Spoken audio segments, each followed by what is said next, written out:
Okay, good morning, everyone. Today's Gemara is going to be a little technical. Bear yourself. Bear with me. So, but I'll just remind us, I think, of an important principle, and that is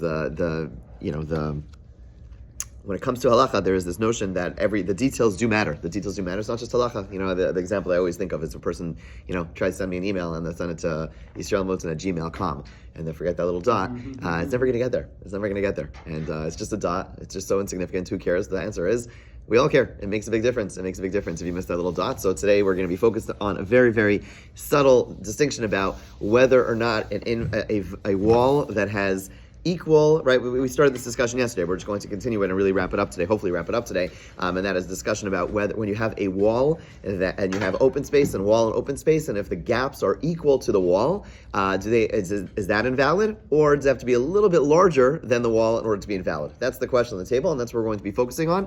It's a difference of nothing. It's a difference of like a quarter of an inch. Is it once it's equal, is that already invalid? Or do we say that's kosher if it's equal and it's only, or is it only invalid when it's a little bit more? So right, we had two opinions. Have basis in psukim somewhere.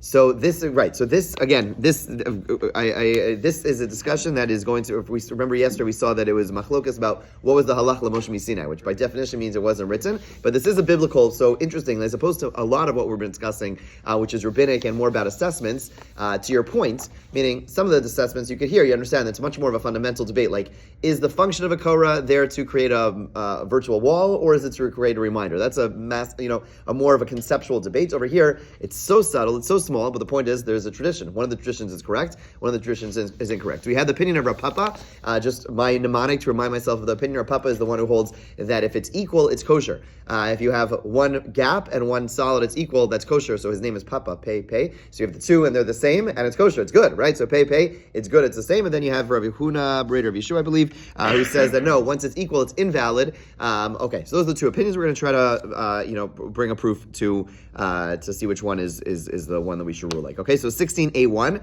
Tes Zayin Amud Aleph, Tashma. It's the first Tashma on the page. So 16a1, it's 3 paragraphs down. Tashma. Nimtzeisa ata omer shalosh minus mechitzos. Okay, so the Gemara over here now brings a proof. There's like 3 different types of wall discussions that we keep on visiting when we're trying to discuss Eruvin. So Eruvin is our set of halachos, but then there's Sukkah, which has a lot of partition wall halachos, and there's what is the other one that we bring up a little bit?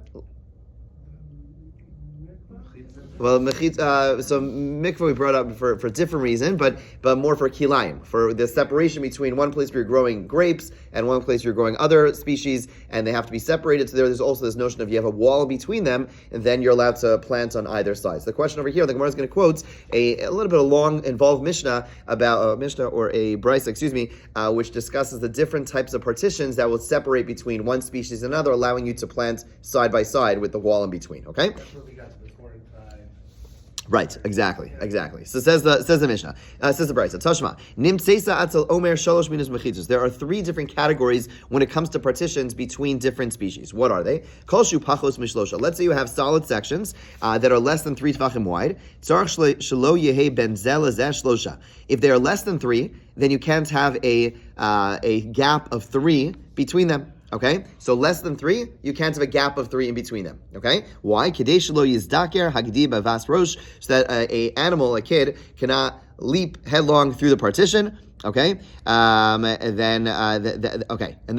therefore you're going to need to have you can't have a gap of 3 tefachim in between a less than 3 tefach partition. Okay, that's number 1. Then kolshu shlosha umishlosha arba, and then the next category is if the solid sections are exactly 3 or anywhere between 3 and 4. There tzarich shelo yehe ben zo lezo kimloo. There it cannot be identical. The gaps cannot be as wide as the solid. Kedei shelo yehe parotz ka'omed, so that the open area is not equal to the walled area. Okay, keep that line in mind, right? That line doesn't seem to fit with, right? That line seems to say, right, that what? If it's identical, then it's invalid. Who's that a question on?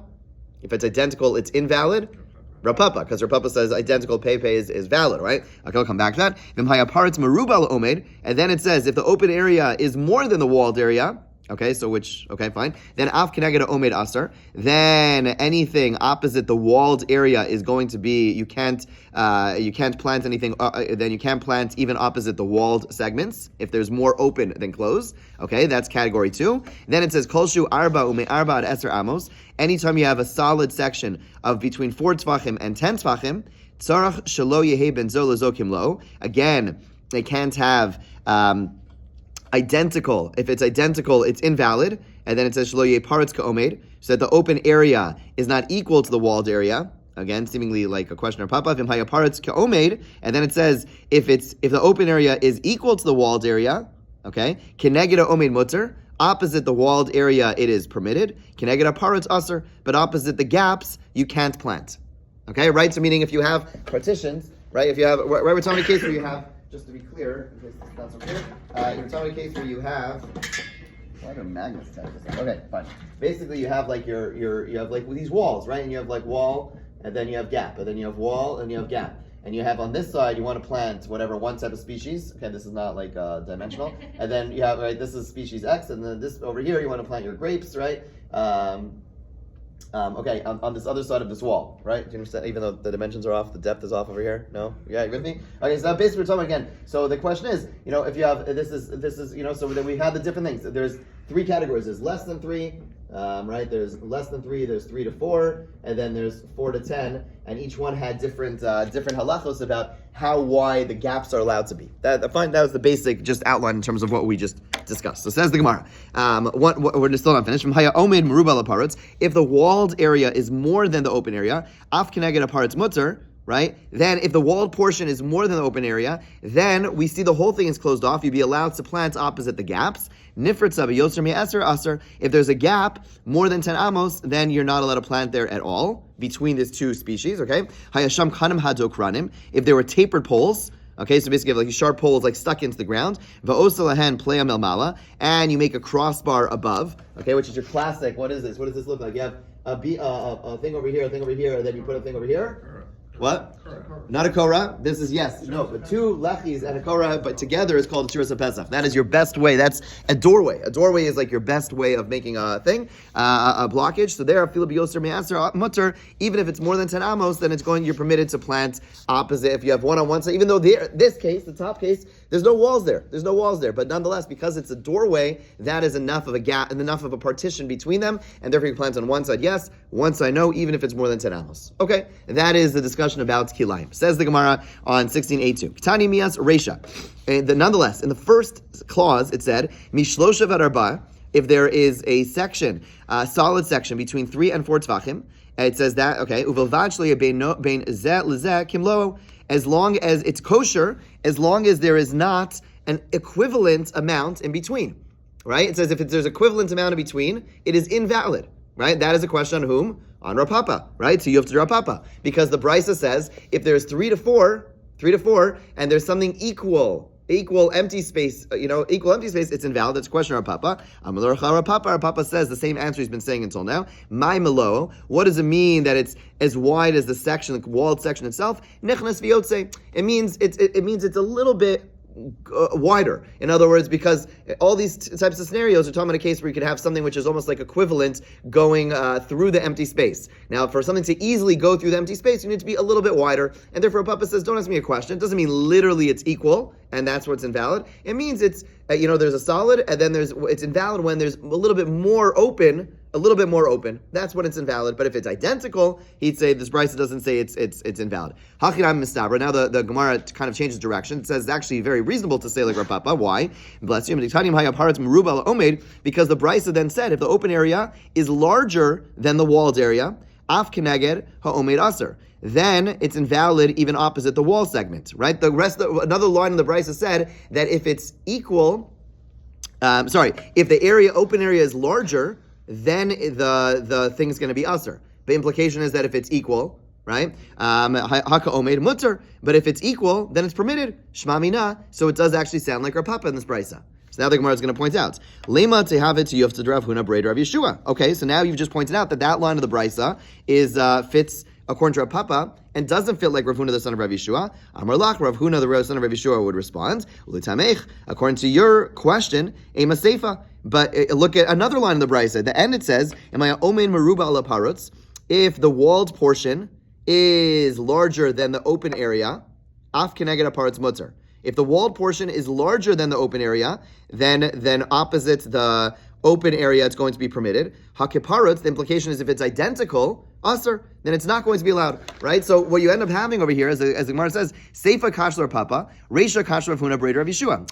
On the one hand, you have one part of the Brisa, which implies that if it's equal, it is forbidden. And the second part, the inference is, if it's equal, it is permitted, right? So on one side of the brisa, right, it's one statement, right? You can't have one statement where one implication is going like one opinion, one implication is like the other opinion. But basically what comes out is that these implications are contradictory. So one is a question of Rav Papa, one is a question of Rav Huna Breder Yeshua. What do you do? So it says the Gemara. Sefer Rav Papa lo kasha, the end clause is not a contradiction to Rav Papa, even though it implies that if it's equal, it's aser. Why? Because I did tani reisha, parutz meruba la omed, tana seifa omed meruba la parutz. Rav Papa will say, no problem, because sometimes the Mishnayos, even though it's going to use an imprecise language for the sake of consistency. In other words, keep in mind, Mishnayos and Braisos were taught orally. Right, they have to remember these things. Right, imagine remembering all of this. Right, hard enough to just learn it. Right, but they had to memorize all of it. Okay, so sometimes if you want to memorize it, you have to have a clean and easy language, X, Y, Z, Z, Y, X. You're not going to go ahead and start putting in all this different language because it's too many details. So Rav Papa says no. Once in the beginning it said parutz meruba la'omed. Once it said if it's larger than the walled portion, right, that's when it's going to be invalid. Okay, which was the accurate thing, only when it's more open than walled, then Tana Seifa Omein Merubal Aparutz. Therefore, at that second clause, it said that when there is walled portion larger than the open area, even though the implication of the second line is going to be against what he holds, but he says, but you say Parutz Merubal Omeid, Omeid Merubal Aparutz, right? Closed, more open than closed, more closed than, closed than open. In other words, you want to keep consistency, even though the inferences are going to actually be not precise, because at least it allows for the mnemonics, at least it allows for the memorization, rather, of the Mishnayos. So meaning that it's framed in that way so that you understand it, but really it doesn't disagree with them because the measurements are not. They don't make that inference. The whole question really is coming from the inference. It said, don't make that inference because the reason, once the first statement was said, which is absolutely precise, the second part of the brisa was going to use the same type of language, even though it'd be a little less precise in terms of the inference. Okay, and Reish Huna Breder Yeshua lo kasha, he's going to say the same thing. Ayid by lemisnei seifa omein meruba laparutz. Since he's at the ends of the brisa, it's going to say the walled portion is larger than the open area. Tana reisha parts meruba omeid. Again, it also in the beginning it said open more than closed. Again, same idea that it's going to be imprecise for the sake of the mnemonics. Okay, says the Gemara. Bishlam the Rav Papa mishum hachilo arav lahu v'tani lahu. Okay, so we understand, according to Rav Papa, once something is 3 tzvachim, at any point, once you have 3 tzvachim wide,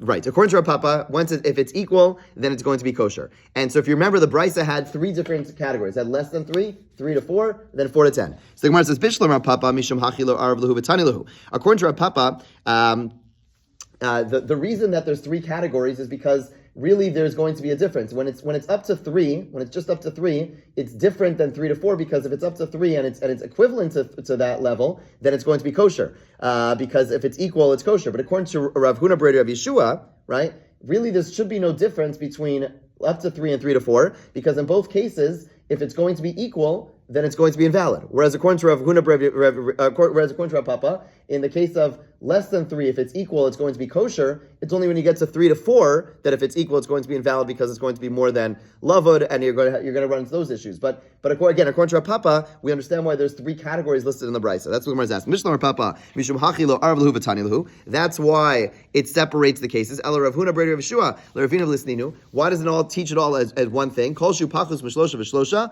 tzarich shlo yeh ben zel lezeh shlosha. Whenever the solid section is less than 3, or exactly 3, then you can't have the gap. If the gap is just as wide, it's not going to be then it's going to be invalid. So the Gemara says,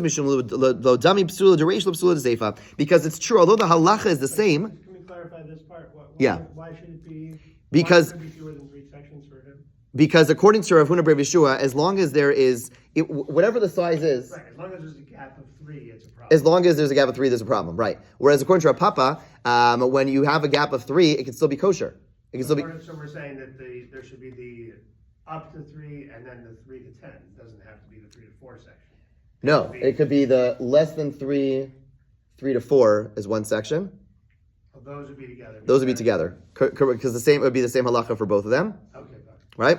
And so Gemara says, no, Mishum Lo Dami. The Gemara says, although it's true that as long as there's a gap of 3 tefachim, it's going to be invalid, more than 3 tefachim, but the reason behind them is different. Mishum Lo Dami, Psula Dereisha, Psula Seifa. Psula Dereisha, this qualification in the first case when it's less than 3 tefachim, is Kadesh Daker Diva Vasachas. So that a kid cannot, a goat cannot like jump through them. Psula de Seifa, Shloi Paritz Ka'omed. The reason for the Seifa is not because of the kid per se, it's because of this idea that the open area cannot be equal to the walled area. Okay, so the bottom line is that although the halacha is the same, in terms of, there's really no halachic difference. It's because there are the reasons behind them are different. One of them is because the fact that it's because a kid could jump through it, and one of them is because the fact that this principle that the walled area cannot be equivalent to the open area, and therefore it separates them, even though the halacha is going to be the same. Okay, says the Gemara further. Pachos mishlosha. The Gemara kind of goes on to a tangent. Pachos mishlosha. If it's less than 3 tefachim, then it's going to be invalid. So less than 3 tefachim. Why? If it's 3 tefachim, it's valid. Why? Because what principle we're using when it's 3 tefachim? Up to 3 tefachim?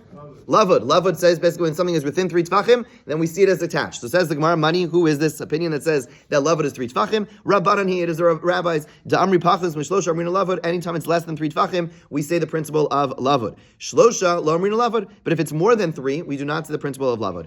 Ema seifa. However, the end part of this brisa is a very confusing brisa for many reasons. Koshu shlosha mishlosha bad arba. It says that if you have a partition which is 3 to 4, okay, then it's going to be invalid, right? The individual sections are not going to be valid. In other words, what the brisa says, if this is 3, anywhere between 3 to 4, right, then it's not enough to be considered like a valid partition, right?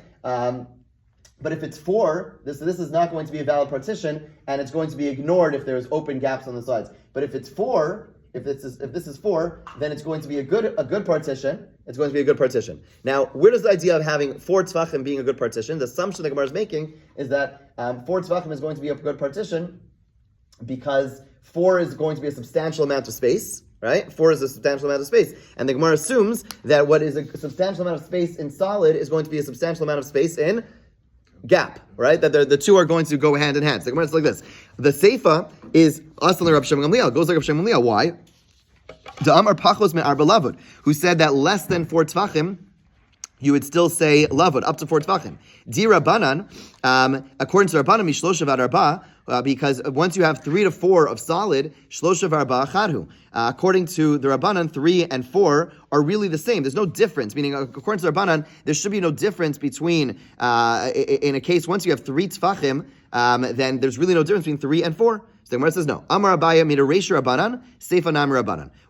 Since the first part is the Rabbanan, okay, the second part is the Rabbanan. Umod Rabbanan dechol mishra kenegdo, and the Rabbanan say no. You're assuming that gaps in solid are the same. It's not true, because the Rabbanan agree that in order to allow you to plant opposite something, ika mikom arba chashiv v'lo lo chashiv. Just because you have a solid place of 3, it's true. When it comes to a gap, then 3 tefachim is considered, more than 3 tefachim is considered too much of a gap. The rabbis say you can't see them as connected. But when it comes to saying that it's a solid enough wall, then just because it's 3 tefachim, that's not enough. It's still not going to be enough of a space. You need to have 4 tefachim of wall in order to be the same. In other words, the premise of the question was, gaps and solid are the same? The Gemara says, no, who says? The gaps are one thing, and when you have a gap more than 3 tefachim, then it's going to be seen as too much of a gap and therefore invalid. When you have but 3 tefachim of wall is still not substantial enough. You need 4 tefachim of wall in order to be able to plant opposite it, okay? And then Rava Amar... He's not relevant to this.